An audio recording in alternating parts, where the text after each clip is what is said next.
It's strange how we get to meet people. About a year ago, we were recording in Ambrosía, and there I interviewed a lovely young woman. Her name's Evian, and it's the Sober Academy, and they're teaching people to help people recover from addictions. And then through Evian, a couple of months ago, I had a visitor here and was in a really bad way. Anyway, through chatting, it's like he looked like he could do with a bit of help, and I phoned Evian in Italy, and she put me in contact with this gentleman. His name is Göte. Göte in Swedish, Göte if you take the dots away. So And that's how do you pronounce it? in Swedish, Göte. Göte. Yeah. I like that much better. Göte. And that's really good, actually. Göte. Nice to meet you, Göte. No, it's like we have so many different nationalities here to get the actual Göte. Yeah. Göte. It's I like hard. that. It's yeah, hard. it is. It's the O with two dots over. That is what the sound of the O with the two dots. Yeah. Göte. Yeah. So okay, well, Göte. So this is like a Swedish course, more or less now. It is. Well, it was so nice. We get to hashtag better together. We get to learn from each other. Well, Göte, on a weekend, was just like, hey, I'm ready to help. So I thought, how amazing. I'm in Marbella. I ring someone in Rome. She puts me in contact with Göte, and you were right there. So first of all, thank you. Yeah. I was so impressed. So obviously, this matters to you. Helping people recover is something that you take personally, because you really gave your full time, your full dedication. Yeah, for sure. And as you say, I'm an ex-addict myself. A lot of people have problems with confessing to do self-exposure like that. But for me, I think to be a good recovery coach, you need to understand what they're going through. So during my life, I had a number of addictions, from gambling to workaholism, which maybe been my savior. But I also been drinking too much, drug user with cocaine. But I came to one point in life where I said enough is enough. I got help, and I left the corporate world. I used to be a high executive in IT and telecom. Because working for companies, for more profit, cynical venture companies, I want to help people, because I know how it is to be in the bottom, to feel like shit. So I started the company called European Recovery Coach last autumn, and it's going great. We are growing fast. Sadly enough, because there are so many people with problems with alcohol and drugs and gambling. And but hearing you talk and talking about your personal corporate experience, being very powerful, being rich, being the top of the ladder that we're expecting to get to, it kind of seems that our goals are confused, that we're going after dreams that are actually turning into nightmares. Nightmares, for sure, yeah. And in my case, I mean, the more money I earn, the more money I spend. And then you could afford the champagne life and the cocaine life, and then go back to work on Monday, and you manage to hide your addictions because you become clever how to avoid this. What broke my addiction out of control was when my ex-wife died a few years ago. I'm sorry. She was 34. Oh, I'm so sorry. And that was the thing that tipped me over. Then you went to the doctor, you get prescription, a lot of medication, you keep drinking even more, and that combination is lethal.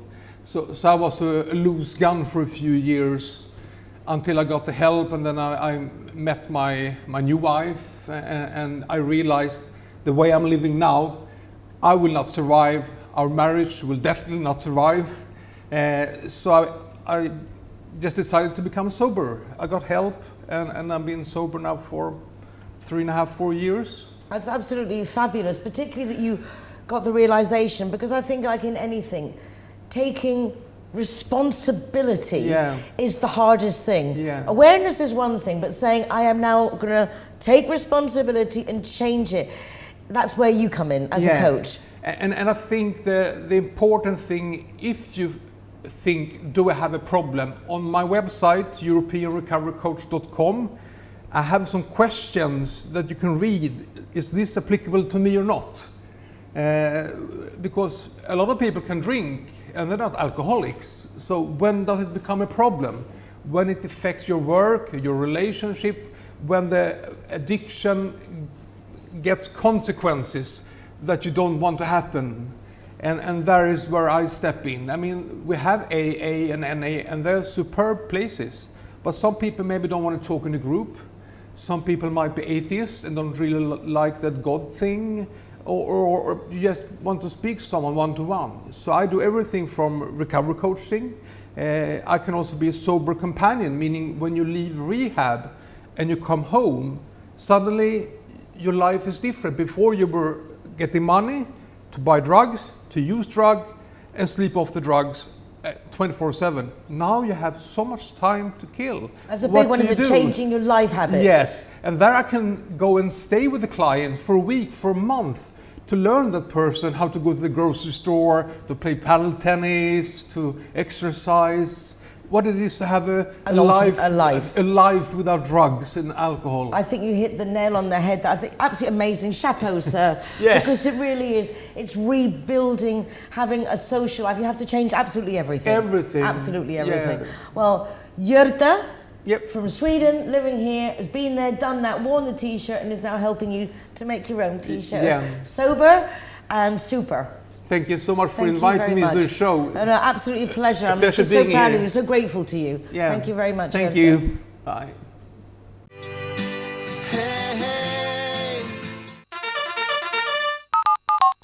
A lot of people prefer to take their own car when going out at night.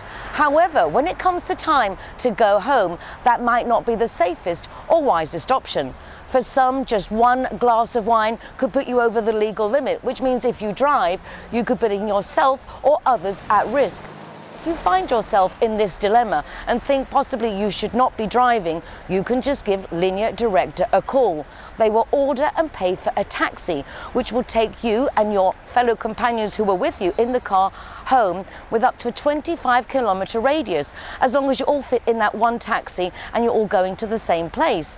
You can even ask for them to pick up your car and take that back too. And this is 7 days a week from midnight to 7 a.m. and up to 4 times a month. And this is obviously all in addition to the fabulous insurance that you get with Linja Director.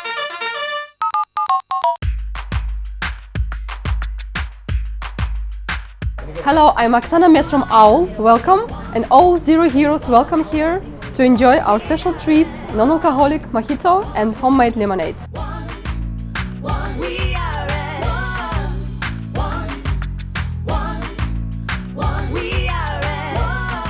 Welcome in Art Cafe, and of course we are honored to present Zero Hero. Kempinski Hotel Bahia welcomes Zero Hero designated drivers. The Hotel Guadalpín Manús welcomes all Zero Heroes.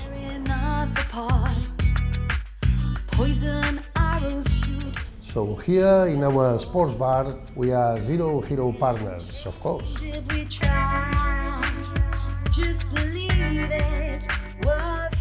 Zero Hero welcome at Hatame in Guadalpín Manús. Zero Hero drivers are welcome in GK. Conductores de Zero Hero están bienvenidos en GK. We have such a fabulous lineup of guests, and here I have two very entertaining people, and they're giving me a run for my money because they are both from the Toastmasters Marbella Club, and they know how to speak, but I mean like they really know how to acknowledge. Percy, lovely to welcome you. Thank you for coming. Thank you, Nicole. It's a pleasure to be here. We are coming from the Toastmasters Club, like you say, and you're the president, I understand. I am this year, yes. It's a fantastic pleasure to be able to let people in Marbella know about our club. So tell us a bit, what is, I mean, we all know what, well, not all of us maybe, but a Toastmaster. What is a Toastmaster? And as a club, what is your mission? Okay, as a Toastmaster, we not drink all the time and toast. We practice public speaking. The mission of our club is to create a supportive and positive environment, learning environment, where every member gets an opportunity to develop their public speaking skills, therefore getting more self-confidence and personal growth. I mean, that is fundamental, actually, whether you're a shopkeeper, you're a cashier, or whether you're a fashion designer. It doesn't matter who you are. You always have to present yourself. It must be interesting to see how many people don't really know the basics, which is talking, communication, the right way. You even needed to convince your husband to buy you a diamond ring or to seduce a prospective employer. For everything in life, public speaking is necessary. How did you get involved with the club? I was reading a book on sales, and I wanted to become a better salesperson, and it kept coming to my eyesight, Toastmasters.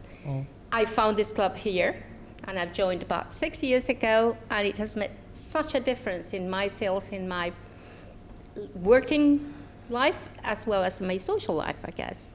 Oh, absolutely fabulous.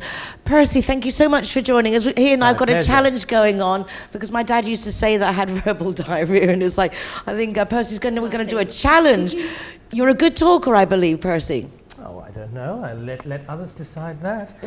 But no, it's interesting because, I mean, Toastmasters has been around for long, it's an almost 100-year-old organization. Obviously, started in the States like so many of these things do. What would we do without the Americans starting these kind of things?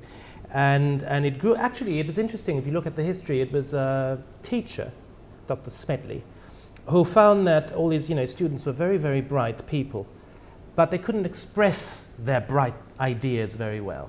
And he thought, how about just setting up a club where, because it's a skill that you don't really practice, it's rarely taught in schools, and a lot of people have this fear, they freeze.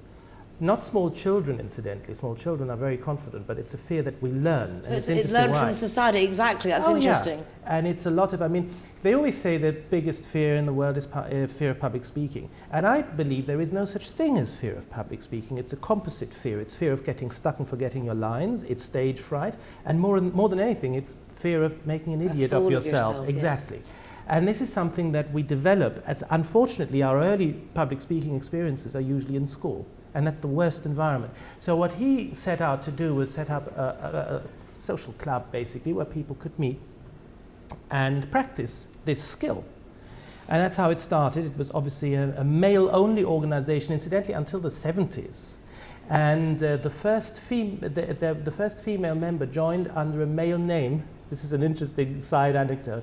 Helen Blanchard, she joined as Homer Blanchard. And then finally they allowed women into the organization in the 70s, and 10 years later she was the first female international president. Absolutely fabulous. And now it's worldwide, it's in 140 countries. Why did you join?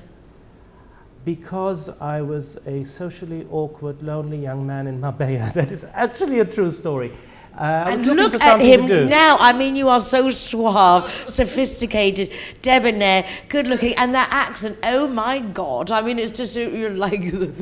And wouldn't it be nice to credit Toastmasters with all of it? Well, most of it. No, I was just looking for a group of people with brains and not afraid to use them, and I came across this. I said, public speaking, that's interesting. So I came along.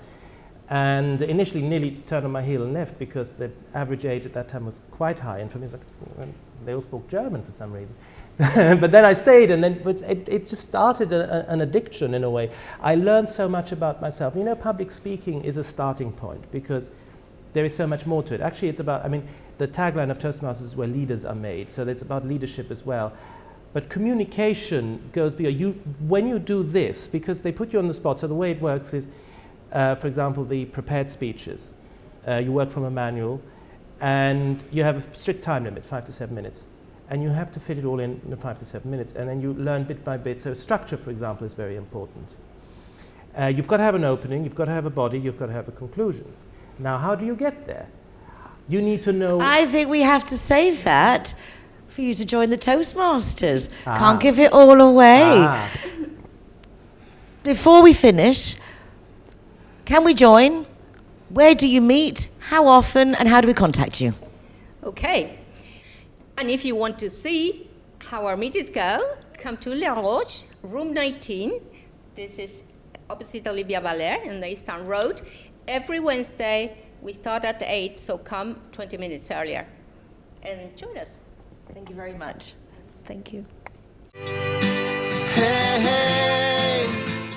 We've had a great show. It's been a lot of fun recording. Have you enjoyed the backstage? Has it been fun? Met some cool people. Very, very nice. Great breakfast, great guests, and lovely to have you along as well. Please do follow the show. Our community is important. Our community is your business because it has to do with you, and you get a lot of good business out of our community. So make sure you are part of it and part of Marbella now. Take care of yourselves. Be nice to each other. We look forward to seeing you again next week. Adios. Bye. Bye. Tschüss. Auf Wiedersehen.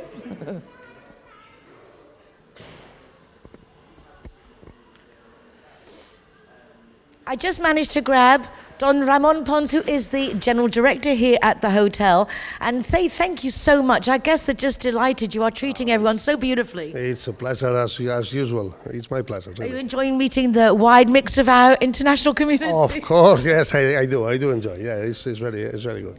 We're really so grateful, and it's so nice when the guests leave because obviously they enjoy being on the program. But when they get a full breakfast, some of them just keep coming back for the breakfast, mentioning no names, Leslie. And Vanessa here is also doing a great job because you stay with all the guests and you're looking after them. And apart from that, Vanessa is the events director here at the hotel.